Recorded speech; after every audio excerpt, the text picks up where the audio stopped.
Com puc simular el rol d'estudiant a l'aula virtual?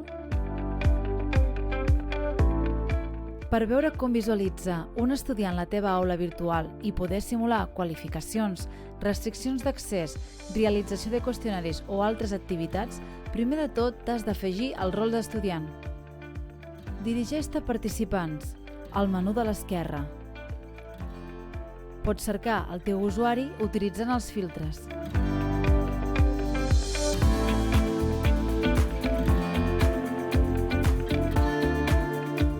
Fes clic damunt del llapis i selecciona el rol estudiant.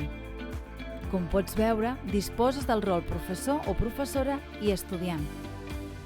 Finalment, dirigeix-te al teu perfil i fes clic a Canvia rol.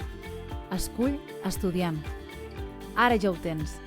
Pots revisar la teva aula i provar com veuen i interactuen els teus alumnes amb les activitats i recursos.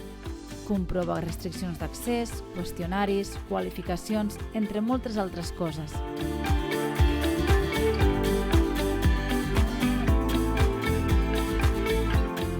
Recorda, torna a canviar de rol per tornar a visualitzar l'aula com a docent. El rol d'estudiant no cal que el treguis, ja que et pot ser útil en altres moments.